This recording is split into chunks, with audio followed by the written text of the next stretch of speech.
Chào các bạn nha, đã đến với kênh của mình. Nam sẽ review con men mình mới mua 200.000 ở trên Lazada. Đây là men H81, Asus H81 các bạn. Thì mình sẽ mở ra để coi tình trạng nó còn mới không.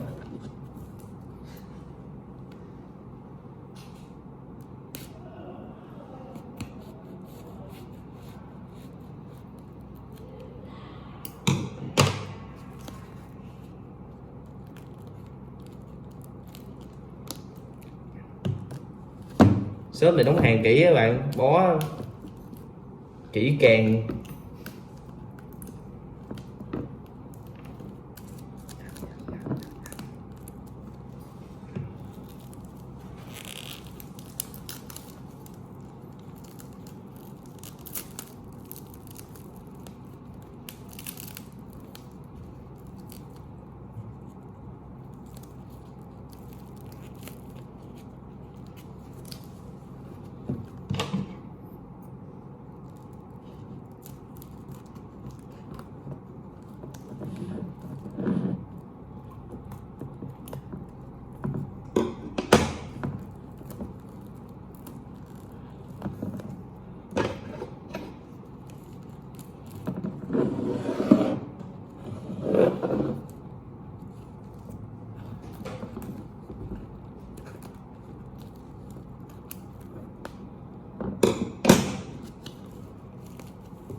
Đây là cái men khi gõ các bạn, tình trạng còn 99% các bạn, mới tin luôn.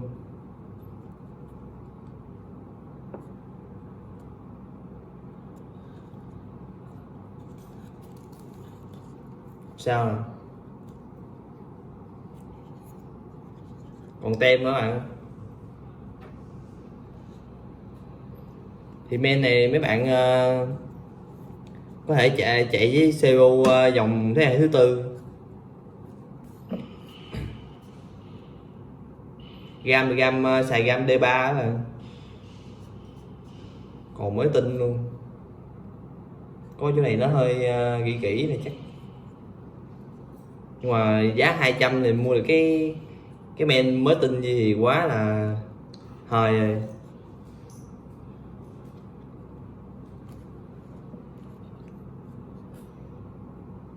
Mới tin luôn. Cái này mình sẽ tiếp theo là hai con gam mình mới mua các bạn, một cây 200 8 GB 4 GB 4 GB trên cũng đây là mua trên Lazada các bạn. Shop này cũng những gói kỹ các bạn ơi, có mấy lớp nữa.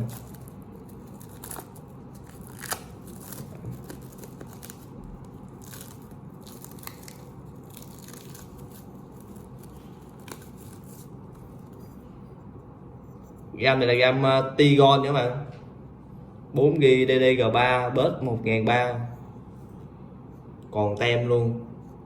Giá mình mua là cây này là 200 á.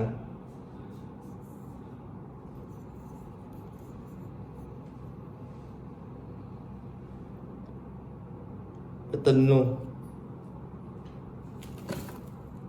Đây là tiếp theo là thêm cây gam này nữa.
Đây gam đây.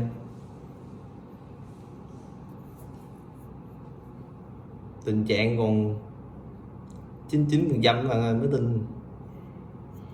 Chủ này chắc cũng xài ít. Đây là con Cebu mình mua trên Lazada các bạn, với giá cũng 300.000. Đây là con Cebu dòng G các bạn, chơi được cho mấy game nhẹ.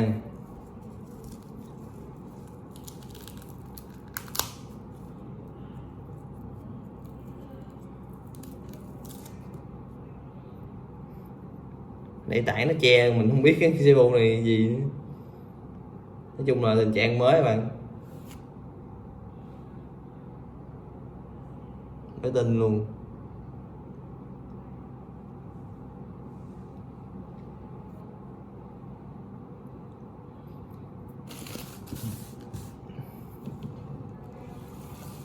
Thì ba món này mình mua tổng cộng là trên Lazada hết cái con cục Cebu này 300, 2 thanh gam nữa là 400 với cái men 200 nữa, 900 các bạn. Thì 900 rồi nó có một bộ combo này quá ngon rồi các bạn, về mình lắp chơi mấy game online nhẹ nhẹ rồi được ổn. Nói chung là video của mình đến đây là kết thúc rồi các bạn. Nếu mà kênh mình đạt được 1000 sub mình cũng tặng luôn mấy món này cho bạn may mắn các bạn. Video của mình đến đây là hết nha.